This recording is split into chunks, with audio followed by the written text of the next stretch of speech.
자, 오늘 믿음, 구원의 안전한 보장이라고 제가 제목을 붙였습니다만, 왜 믿음이 구원의 안전한 보장이 되는가 하면, 믿음이 우리에게서부터 출발되어지면 안전한 보장이 될 수 없습니다.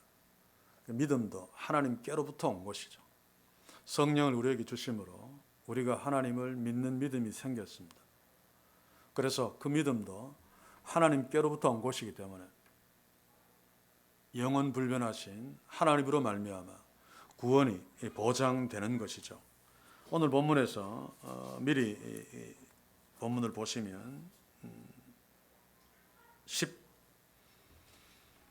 16절 마지막 부분에 하나님이 저희 하나님이라 일컬음 받으심을 부끄러워 아니하시고, 이스라엘 백성들 또 우리들 정말 추하고 연약하고 보잘것 없음에도 불구하고 그들이 그 거룩하시고 완전하신 흠 없으신 하나님을 하나님이라고 부르는 것을 부끄러워하지 않는다. 사실은 너무 차이 나기 때문에 부끄러워할 수밖에 없는데, 하나님은 그런 우리를 향해서, 그런 우리가 하나님을 하나님이라고 부르는 것을 부끄러워하지 않으시고 오히려 한 성을, 우리가 영원히 살 거룩한 한 성을 예비하셨다. 이것은 하나님이 우리의 구원을 보장하셨다는 말입니다. 그러므로 이 중간에 나오는 이것들은 우리에게 저절로라고 하면 좀 이상합니다만, 그러나 저절로에 가깝죠. 자의로 합니다만, 그러나 그럼에도 불구하고 하나님 나를 이토록 사랑하시고 이토록 다 준비하시고 구원을 보장해 주신 하나님을 알면 알수록, 가까이 가면 갈수록 이 모든 것들이 저절로 되는 것입니다. 그래서 오늘 우리가 보는 본문은 이렇게 해야지 구원받는다, 이렇게 해야 된다가 아니고 이런 것들이 우리의 특징이다 라고 하는 사실을 놓치면 안 되죠. 그래서 히브리서 기자는 11장에서 믿음의 족장들의 신앙에 대해서 얘기하다가 사라의 부분에서 잠시 멈추고 1절, 2절, 이게 핵심이죠. 그렇죠? 믿음은 바라는 것들의 실상이요 보지 못하는 것들의 증거니 선진들이 이로써 증거를 얻었느니라. 이것을 13절, 14절, 15절, 16절에서 재진수라고 했습니다. 좀 더 구체적으로 바라는 것들의 실상, 보지 못하는 것들의 증거가 뭐냐? 바로 본향을 보고, 본향을 생각하고, 더 나은 본향을 보고 하나님이 한 성을 예비하신 것을 알고 그것을 바라는, 이게 믿음의 본질이죠. 제가 오늘 제일전도의 헌신 예배 때 이 본문을 들고 나온 것은 우리 모두에게 해당되어집니다만, 신앙의 경륜이 쌓이면 쌓일수록 더 기본으로 돌아가 더 기본을 탄탄하게 해야 합니다. 오늘 시대 교회들과 또 우리 목회자들도 마찬가지입니다만, 믿음의 경륜이 참 많이 쌓인 신앙생활 오래 한 사람들의 문제가 뭔가 하면 기본이 되어 있지 않다는 뜻입니다. 이 믿음이라고 하는 것, 하나님 주신 선물, 성령이 우리 속에 내주하시는, 그로 말미암아 우리가 하나님 우리에게 주신 영생, 그 구원이 완전히 보장된, 그러므로 우리가 이렇게 산다는 것, 이것이 전부입니다. 그렇죠? 그 나머지 것들은 부수적인 것들에 불과합니다. 이 땅에서 얼마나 잘 사는가, 뭐 이런 것들. 그런데 가만히 보면 오늘 시대 교회들은 바로 이것이 그냥 시작에 불과한 거고, 십자가는. 그리고 난 뒤에 뭔가 계속해서 내공을 쌓아서 방언도 하고, 그 다음에 예언도 하고, 아주 고수로 가는. 그래서 목회자들은 신앙의 대단한 고수인 것처럼 부흥사들은 더 심하죠. 기도원에 가도 마찬가지입니다. 기도원 원장들 무당처럼 신비하고 이 능력이 있지 않으면 그 손님 없습니다. 이런 것들이 다 이방 신전에나 있는 이방 신전에서나 볼 수 있는 것들이죠. 성경은 하나님 우리에게 기본적인 믿음, 십자가로 말미암아 이루어진 이 믿음을 계속해서 확인하기를 원하십니다. 그래서 오늘 우리가 볼 믿음의 선진들의 그 모습들, 보지 못하고 바라는 것들을 실제로 본 것처럼 실상을 갖고 있고 또 증거를 갖고 있는 그런 삶이 우리에게 있는가 한번 확인해 보는 것은 대단히 중요합니다. 믿음이 무엇입니까? 바라는 것들, 다시 말해서 보이지 않는 것을 보는 것입니다. 이것은 믿음의 눈으로가 아니면 볼 수 없죠. 성경 말씀을 믿고 그 성경 말씀을 통해서가 아니면 천국은 고사하고 하나님 우리를 사랑하신다라고 하는 그것마저도 보고 의식할 수 없습니다. 그리고 믿음은 보지 못하는 것들의 증거다. 우리는 이 구약시대에 사는 사람들에 비하면 참 행복하죠. 십자가라고 하는 확실한 증거를 가지고 있습니다. 바울은 이것 때문에 감옥에서도 조금도 흔들리지 않았습니다. 왜냐하면 너무나 분명한 증거가 있기 때문에. 그렇죠. 재판에서도 자칫하면 사형 선고를 받을 수 있는 상황이라 할지라도 그것이 아니라는 확실한 증거를 갖고 있으면 안심할 수 있습니다. 물론 이 시대 인간들의 재판은 전혀 그렇지 않은 경우도 많습니다만 그러나 정상적이라면 그렇습니다. 하나님의 자녀들, 우리들은 과거에 살았던 믿음의 선진들처럼 확실한 믿음의 증거들을 갖고 있습니다. 단 보이지 않을 따름입니다. 단 지금 내가 구체적으로 잡고 있지 못할 따름입니다. 그러나 그것은 아무 상관없습니다. 반드시 볼 수 있고 반드시 소유할 수 있을 것이기 때문에 바로 이 믿음의 선물을 하나님이 우리에게 주셨습니다. 그래서 우리는 믿는다. 하나님이 우리에게 믿음을 주셨고 우리가 그 믿음으로 구원을 받았다라고 할 적에 가장 먼저 생각해야 될 것은 안전하다. 완전히 보장되었다라고 하는 것이 가장 먼저 전제되어져야 됩니다. 그러나 타락한 교회들에서는 그러면 사람들이 말을 잘 듣지 않을 것 같으니까 성령을 의지하지 않는 거죠. 계속해서 잘못 믿으면 어떻게 되라고 자꾸 협박을 합니다. 구원받은 사람임에도 불구하고 지옥에도 갈 수 있을 것처럼 협박까지 합니다. 그러나 그렇지 않습니다. 정반대로 이야기해야 됩니다. 영원한 천국 하나님이 예비하신 도성이 분명하게 보이면 보일수록 현재에서 누가 뭐라고 하지 않아도 하나님의 자녀로 오늘 본문에 보시면 나그네처럼 살려고 저절로 애쓰게 되어 있습니다. 이게 자꾸 무너지면 다시 하나님이 예비하신 영원한 도성, 내가 하나님의 이름을 부를 적에 하나님은 내 같은 추한 자가 하나님의 이름을 불러도 절대로 부끄러워하지 않는 하나님이 보이면, 하나님이 의식되면 또다시 일어서서 나그네로 하나님이 기뻐하시는 선을 따라 살게 되어지죠. 이게 바로 믿음의 삶이고 이게 바로 선진들의 삶이었습니다. 오늘 본문을 한번 봅시다. 믿음으로 제가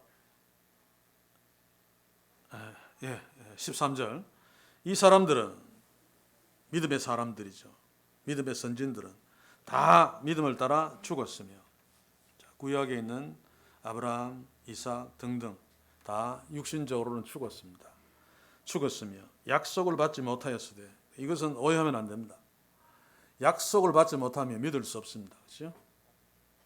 하나님이 네가 내 자녀야. 아브라함에게 약속하셨죠. 나는 네 하나님이고 너희들은 내 백성이다. 이스라엘 백성들에게도 약속했습니다. 여기서 약속을 받지 못했다는 것은 하나님이 약속하신 그 내용을 받지 못했다는 얘기입니다. 그래서 믿음이 필요한 거죠. 약속하신 분이 하나님이야. 자, 그런데 신약의 성도들, 히브리서를 기록할 때 또 이 히브리서를 읽는 신약의 성도들은 하나님이 약속하신 이 약속을 받았습니다. 그게 바로 예수 그리스도 십자가죠.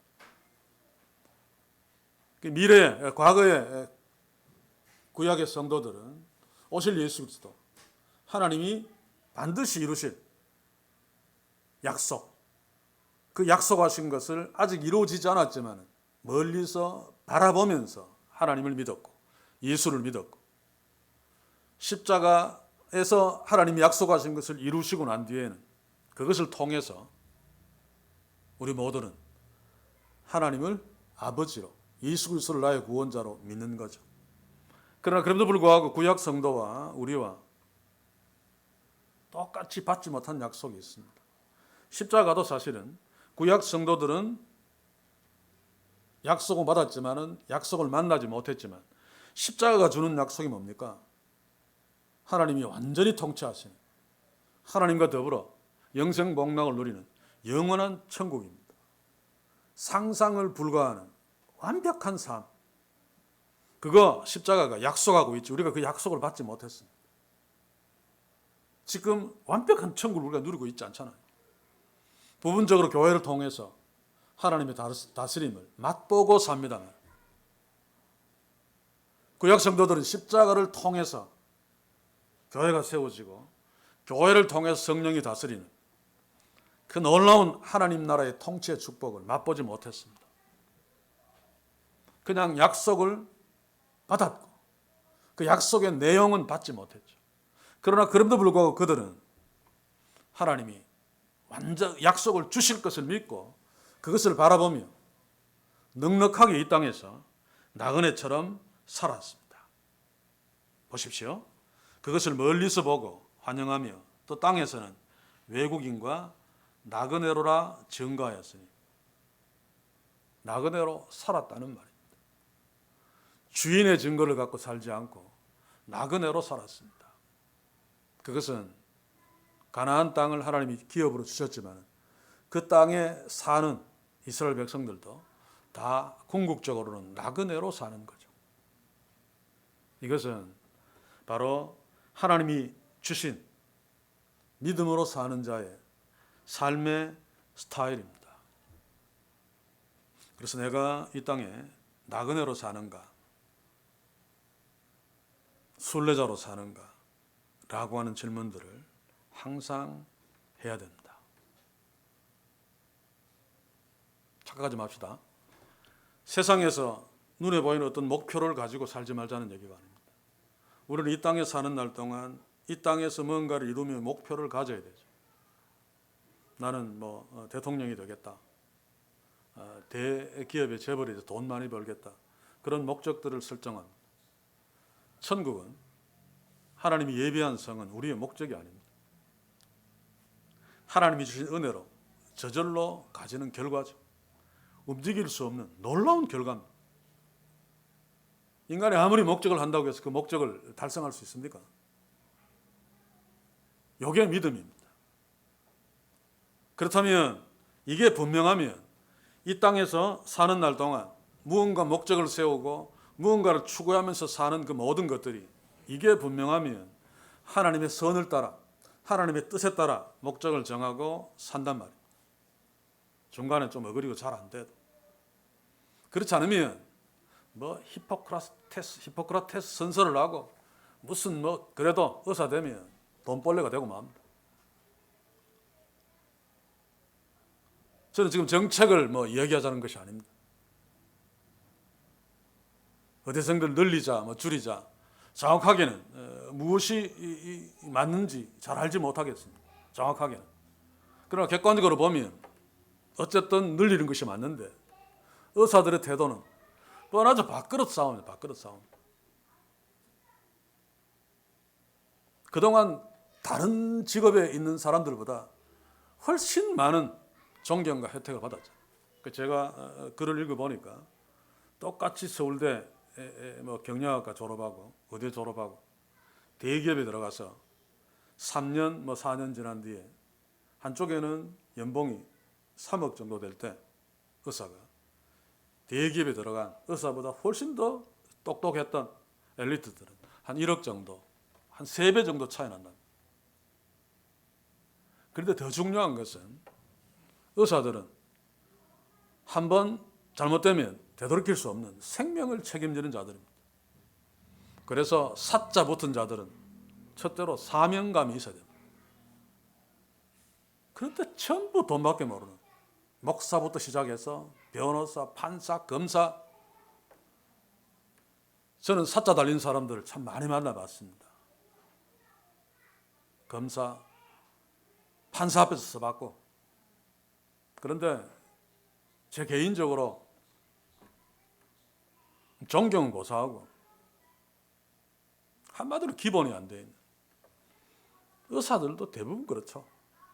우리들도 대부분 그렇습니다. 이 모든 것들은 무엇입니까? 궁극적인 하나님이 예비하신 결과가 그들에게는 없기 때문에. 그래서 이 세상에 말뚝박아야 되죠. 이 세상이 전부니까. 나그네로 살 줄 모릅니다. 그래서 이 세상이 전부니까 이 세상에서는 10평짜리 집보다 30평짜리 집을 사야 성공했다 그러고 인정해주고 더 편하게 사니까 10평짜리 집을 사고 20평 정도 되는 남은 것으로 지금 곧 죽어가는 사람을 살리는 것이 사실은 맞는데, 이게 영원한 도성을 예비하신 하나님의 뜻인데 이게 없으면 사람이 죽든 말든 오히려 죽여가면서까지 30평을 차지하려고 하죠. 그리고 세상은 이런 자들 나쁜 놈이라고 이야기하지 않습니다. 참 능력 있는 자다, 성공했다, 그리고 칭찬해 줍니다.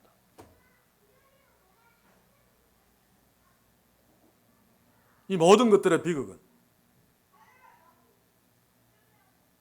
하나님이 예비하신 성이 없는 자, 또 있어도 모르는 자. 그래서 교회마저도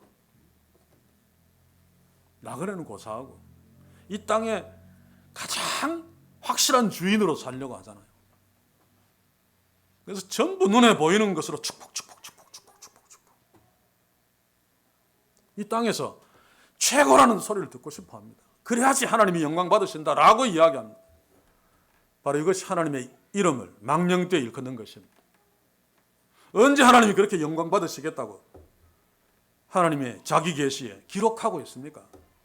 오히려 그 반대입니다. 반대.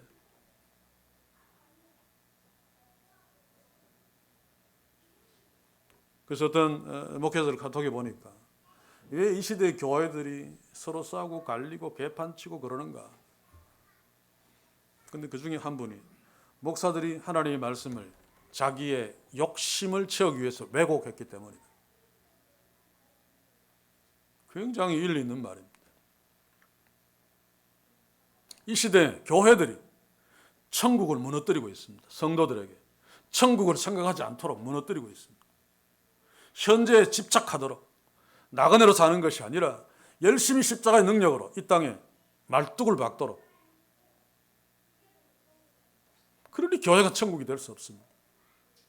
이 땅에 교회가 이렇게 많음에도 불구하고 제가 관영합니다. 오히려 교회 안에 더 관영한 제도를 볼 수 있습니다. 이 모든 것들은 믿음이 없기 때문입니다. 선진들이 가졌던 믿음. 하나님 이런 분이다. 나같이 형편없는 자가 하나님을 찾아도 부끄러워하지 않으시고, 그리고 영원히 살 도성 거룩한 성을 예비해 두시고 우리의 삶을 살피시고 인도하시고 축복하시고,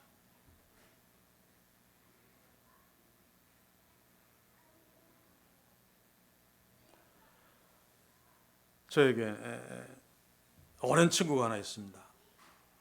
참 가난했고 어려웠습니다. 몸도 굉장히 약했습니다. 그래서 공부를 아예 못하니까, 아프니까 고등학교 때까지는 빌빌거리다가 대학 들어가서, 대학도 뭐 별 볼 일 없는 대학 들어갔습니다. 건강이 어떻게 회복되어지고 나름대로 열심히 공부해서 독일로 유학을 갔습니다. 너무 가난한 가운데 있었기 때문에 나중에 들어보니까 집을 뭐 렌트할 그건 전혀 안 되고, 그래서 남이 버려둔 창고를 어떻게 임대하려고 하니까 그냥 써도 좋다. 그래서 거기를 대강 수리해서 막 이렇게 겨울에 난로를 이렇게 떼어도 춥죠. 그래도 거기에서 살았다고 합니다. 그러나 뭐 부끄럽거나 뭐 그렇지 않았다고. 열심히 공부해서 학위 받으면 한국으로 돌아간다. 거기서 꽃 피우면 된다. 여기서 잠시 그냥 창고에서 사는 거다. 이 독일에서는 공부하기는 쉽습니다. 대학 들어가기는 쉽습니다. 그러나 학위를 따기는 하늘의 별 따기죠. 100명 중에 한두 명 정도입니다. 유학 간 사람들, 학위 실패하는 사람 수두룩합니다. 그리고 학위를 받는 평균 기간이 10년이다. 10년. 독일은. 그런데 이 친구는 7년 반 만에 튜빙겐에서 박사학위를 받고 귀국했습니다. 그런데 귀국하기 한 1, 2년 전에 자기 애가, 그때 어린 애가 목숨을 걸고 자전거를 사달라고 막. 그런데 자전거를 사줄 여유가 없습니다. 그래서 그 애한테 이제 1년 있으면 한국으로 들어갈 텐데 여기서 내가 자전거를 사주면 1년 타다가 자전거는 놓고 가야 돼. 한국에 들어가서는 이제 자전거 못 탄다. 여기서 자전거 1년 탈래.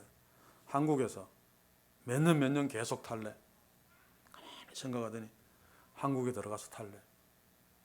그래서 자전거를 안 갖겠다. 뻔한 이야기입니다만 그들이 창고에서 또 자전거를 갖지 않겠다고 포기하는 이 모든 것들은 어디에서부터 시작됩니까? 궁극적으로 살 곳이 대한민국. 거기에서 활보치며 자전거를 타면 되고 거기에서 열심히 애쓰면 이 창고는 그냥 아름다운 추억이 되는 거죠. 이게 교회 우리 그리스도인들에게 있어야 됩니다. 그런데 없단 말입니다. 이 히브리서를 기록할 때에도 이 다음에 보시면 무슨 말씀이 있는가 하면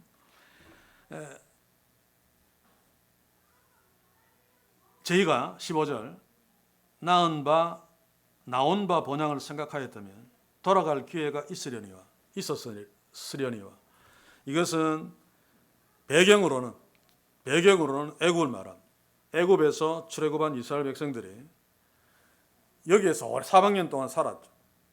그래서 이 본향을 생각했으면 생각했죠. 조금만 나빠도 여기 막 고기도 있고 금포도떡도 있고 좋은데 왜 우리를 끌고 내서 여기서 다 죽게 만들었느냐. 이게 그들의 본향이 아닙니다. 그렇죠? 진짜 본향은 젖과 꿀이 흐르는 가나안 땅이잖아요. 그런데 이것을 지금 못 보고 있습니다. 여기서는 기껏 고기 먹고 뭐 금포도떡 먹는다 할지라도 죽도록 일해야 되고 그 일도 자기의 일이 아니고 노예의 삶이에요. 노예의 삶. 하나님이 약속하신 예비한 땅은 젖과 꿀이 흐르는 땅. 비록 고생해서 농사 지어야 되지만 자기 땅, 주인으로서 살 수 있는 땅이죠. 그런데 이것을 보지 못하면 노예의 삶이라도 그때가 좋았다 그러면서 계속 돌아가려고 한다는 말입니다. 그리고 이 본문에서 1차적인 배경은 유대인들이 1차적으로는 다 유대교였죠. 그러다가 예수교로, 예수 공동체로 전향한 종교를 바꾼 이런 자들이 히브리서는 바울의 서신이 아니라고 이제는 거의 100% 우리 신학교 다닐 때는 바울 서신에 들어갔습니다. 그러다가 점점 아닐지도 맞을지도 모르겠다 그러다가 지금은 증거가 확실하지 않으니까 100%라고는 단정 못합니다. 학문에서. 그러나 거의 바울 서신이 아니고 적어도 신약 성경에서는 가장 늦게 기록된 요한계시록보다도 더 늦게 기록된 한 2세기쯤에 기록된 것으로 보여집니다. 어쨌든지 간에 지금 이 히브리서에 쓴 주 목적이 뭔가 하면 예수 믿다가 이거 아닌 것 같아 라고 옛 본향 유대교로 돌아갔어요. 그래서 히브리서 기자는 예수 그리스도야말로 하늘에서 온 진짜 대제사장이다. 십자가가 단번에 그 예수님이 제사장이 되시어서 제물이 되시어서 드려진 진짜 제사다. 그래 너희들은 그림자 제사를 드리고 앉았다.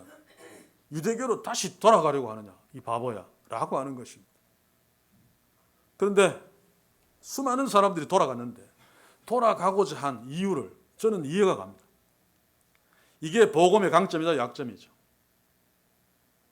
왜냐하면 예수 믿으니까 처음에는 참 좋았는데 찝찝하단 말입니다. 내가 범죄를 했는데 십자가 다 용서해 줍니다. 아무것도 안 해도 됩니다. 그냥 회개도 용서의 조건이 아니죠. 근데 뭔가 막 찝찝합니다. 옛날 유대교에서는 죄 지으면 짐승 갖다가 확 잡아가 피 확 내서 막 죽이면 그 죄에 대한 전가시켜서 그러면 뭔가 좀 속이 후련하죠. 아, 이제 죄 용서 받았다. 증거가 눈에 보이니. 이게 훨씬 더 효과적이고 훨씬 더 낫단 말입니다. 그래서 이건 아닌 것 같아. 인간 제사장이 내 죄를 대신 그 전가시키고 막 잡아 죽이고 이게 맞는 것 같아. 막 돌아갔단 말이에요.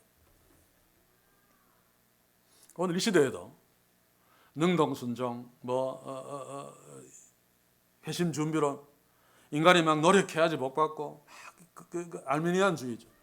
이게 왜 히트치는가 하면 왜 자꾸 끼어드는가 하면 이게 사람의 부패한 본성에 딱 맞습니다. 무슨 말인가 하면 하나님이 그저 용서해 주셨다. 그저 은혜를 주셨다. 이게 처음에는 아멘 하고 하지만 살고 신앙이 생기다 보면 이게 오히려 불안합니다. 불안해. 그래서 내가 뭔가를 해야지. 하나님을 위해서 뭔가를 이루어야지. 교회에서도 막 열심히 헌신하고 청소하고 막 해서 막 집사도 되고 장로도 되고 막 이래 돼야지. 뭔가 그래도 좀 안심이 됩니다. 이게 부패한 죄의 본성을 갖고 있는 인간의 심리입니다. 심리. 복음을 싫어하는. 기브앤테이크 해야지 편안하죠. 남한테 공짜로 받는 거 참 좋습니다만 계속 받으면 부담스럽습니다. 나도 뭔가를 주어야 돼요. 이런 교묘한 비복음을 교회가 이용해 먹는단 말이에요. 너희들도 뭔가 하나님께 할 수 있어. 그러면 하나님이 너희들을 더욱 사랑해서 더욱 축복할 거야. 아닙니다. 우리가 하나님께 할 수 있는 것은 아무것도 없습니다. 하나님이 하신 것들을 그대로 믿고 받아들이고 그러므로 하나님이 우리에게 원하시는 것들을 우리가 자연스럽게 하는 것입니다. 이 모든 것들은 하나님이 예비하신 아브라함이 바라보았던 그 거룩한 도성이 분명히 보일 때 이 삶이 가능합니다. 세상에서 가난하게 살자는 것 아닙니다. 열심히 돈 벌어서 부자로 살아도 여기에 말뚝박지 말자는 것입니다. 하나님 예비하신 진짜 내 본향이 여기에서 잠깐 1년 자전거 타는 것 이게 문제가 아니라 영원히 자전거 타면서 즐기는 그게 문제죠. 그러니까 이게 전제되면 이 결과를 알면 여기서 잠깐 자전거 타는 거 그거 하려고 이 자전거 살 돈으로 죽을 사람 살릴 수도 있는데 그거 외면하고 자전거 타버린단 말입니다. 오늘 시대 대부분의 교회들이 하는 짓처럼 교회당 화려하게 멋있게 짓는 건 왜입니까? 하나님이 기뻐하셔서 아닙니다. 우리가 기뻐하기 위해서. 우리가 폼 잡기 위해서입니다. 예전에 대구 모교회 어느 교회라고 하지 않겠습니다만 저도 잘 아는 저도 그분에게 배웠는데 참 신실하신 분입니다. 그런데 교회 장로들이 대구에서 이 정도 되는 교회인데 우리 교회에서도 총회장을 배출해야 되지 않겠는가. 총회장이 있는 교회는 장로들도 총회장이 있는 교회의 장로다. 급이 달라집니다. 그래서 계속 부추겨가지고 나갔습니다. 그 당시에 총회장 되려면 15억 쓰면 되고 10억 쓰면 되고 5억 쓰면 떨어진다든가 15억 쓰면 되고 10억 쓰면 떨어진다든가 우리 교회는 조금 적게 써서 수억 쓰고도 떨어져서 몇 년 동안 우리 담임 목사님 인삼 따라 먹고 막 머리 띠매고 끙끙 앓았어. 좀 더 쓸 걸, 좀 더 쓸 걸. 그런데 이분도 돈을 다 쓸 수 없으니까 자기도 개인적으로 3억 빚내가지고 선거자금 전부 다 불법이죠. 그렇게 쓰고 부총회장이 되고 총회장이 되었습니다. 나중에 사모님이 돌아가신 뒤에 우리 목사님이 그 3억 빚 그것 때문에 상당히 많이 고민을 했다. 근데 그 훌륭하신 목사님이 치매가 왔습니다. 근데 잘 몰랐죠. 은퇴를 하고 난 뒤에 한 번씩 오시면 예배 후에 축도를 시키는데 그 훌륭하시고 존경받던 분이 축도하면서 유행가를 막 부르고 그래가지고 막 같이 끌어내리고. 저는 그분 탓하지 않습니다. 물론 그분도 문제가 있죠. 뭐 옆에서 부추긴다고 뭐 안 돼 합니까? 그분도 그런 명예욕이 있었겠죠. 그걸 보면서 참 이런 불행들이 구체적인 아니라 할지라도 교회마다 있고 그리스도인들 각자마다 있다. 그래서 이런 본문들은 다시 한번 주목할 필요가 있다. 아브라함은 거룩한 도성을 바라면서 이 땅에서 나그네로 살았습니다. 그 많은 부를 하나님이 주셨지만 땅 한 평 사지 않았습니다.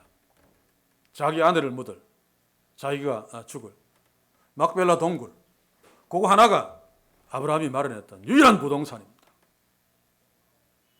모세도 나그네로 살았습니다. 신약의 스데반도 나그네로 살았습니다. 그가 웃으면서 돌에 맞아 죽을 수 있었던 것은 예수 그리스도 본향이 선명하게 보였기 때문입니다. 그의 죽음은 육신적으로 돌에 맞았기 때문에 맞고 죽었기 때문에 굉장히 고통스러웠겠습니다만 그럼에도 불구하고 영광스럽고 환희에 차서 순교할 수 있었을 것입니다. 바울도 다르지 아니하죠. 그는 얼마든지 세상에서 잘 먹고 잘 살 수 있었습니다. 목회하면서도 얼마든지 대접받으며 살 수 있었습니다. 그러나 하나님 나라를 위해서 자기의 모든 권리를 포기하고 초계처럼 자기 몸을 버려가면서 선교에 그의 모든 생애를 던졌습니다. 나중에 베드로도 마찬가지였죠.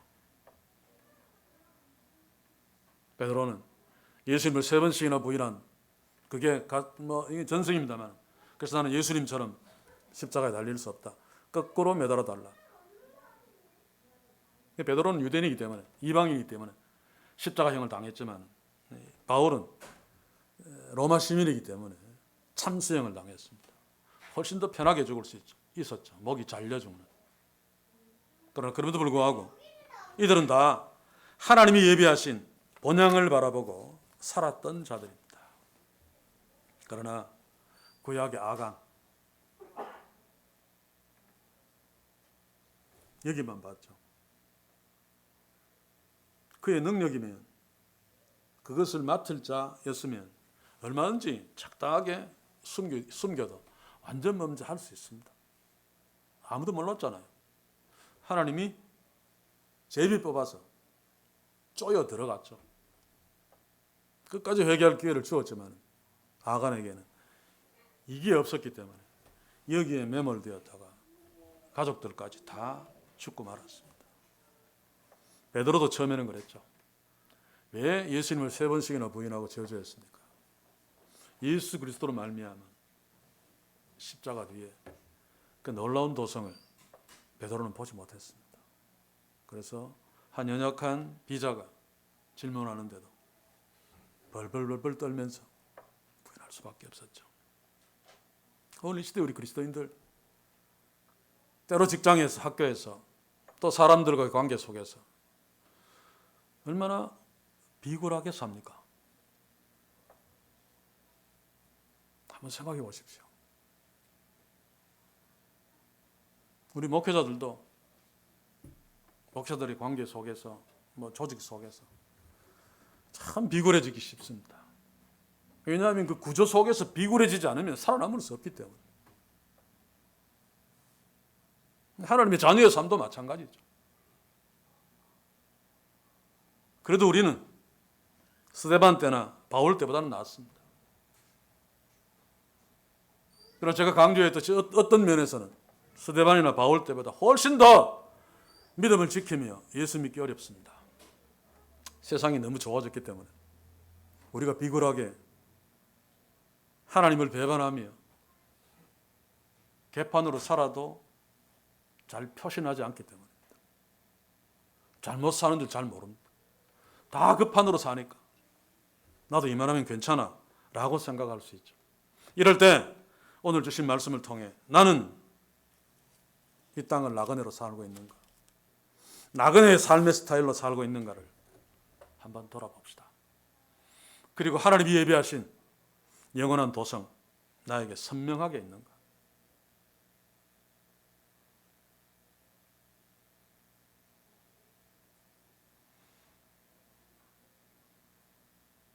저는 개인적으로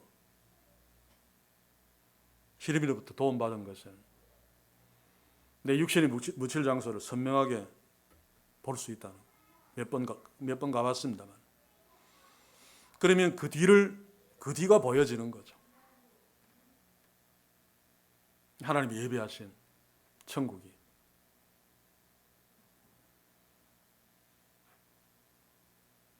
그래서 제가 딸을 생각하며 시를 조그맣게 썼다가 보통 어버이날 부모님 주보에 올렸는데 이번에는 못 올리겠어요.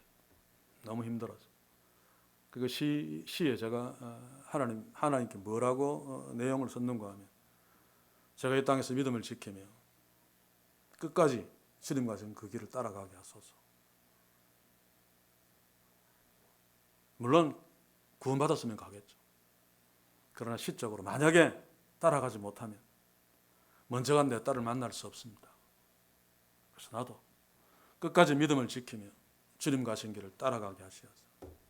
그 끝에 주님과 손잡고 있는 히르미를 만날 수 있게 해주옵소서. 이런 어떤 내용의 시입니다. 이게 바로 궁극적인 도성을 보는 자의 한 부분적인 신앙 고백이죠. 사랑하는 성도 여러분, 우리는 육신에 제한되어 이 땅에 살기 때문에 눈에 보이는 것을 완전히 무시할 수는 없습니다. 제한받고 사는 거죠. 그러나 그럼에도 불구하고 세상 사람들과 다르게 눈에 보이지 않는 것을 볼 수 있습니다. 하나님이 우리에게 믿음을 주셨기 때문에 눈에 보이지 않지만 볼 수 있고 만질 수 있습니다. 그것을 놓치지 말자는 것입니다. 그것을 계속 보려고 애쓰자는 것입니다. 그것을 계속 만지자는 것입니다. 주의 말씀 앞에 서면 됩니다. 하나님이 나에게 베푼 은택을 잊지 않으면 됩니다.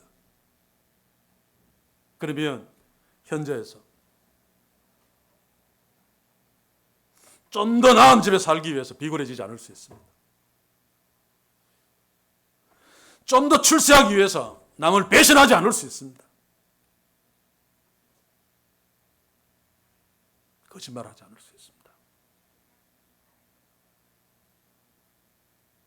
컨닝페이퍼 만들지 않을 수 있습니다.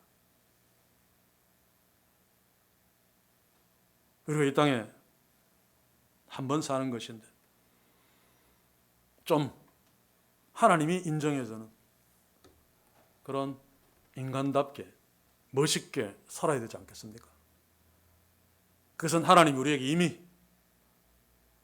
자기를 부르는 것을 부끄러워하지 않으시고 성을 예비해 주셨기 때문에 그것만 보면 살 수 있도록 도와주시고 인도해 주십니다. 그래서 저는 말씀의 결론을 이사야서 55장 2절을 읽는 것으로 결론을 내리기를 원합니다. 하나님 헌신하기로 다짐한 제1전도에, 그리고 우리 모두 이 주의 말씀으로 하나님이 우리에게 주시는 진짜 즐거운 것으로, 진짜 복으로 즐거워하며 신앙생활하는 복된 우리 모두 또 제1전도에 될 수 있기를 소원합니다. 이사야서 55장 2절 제가 한번 읽겠습니다.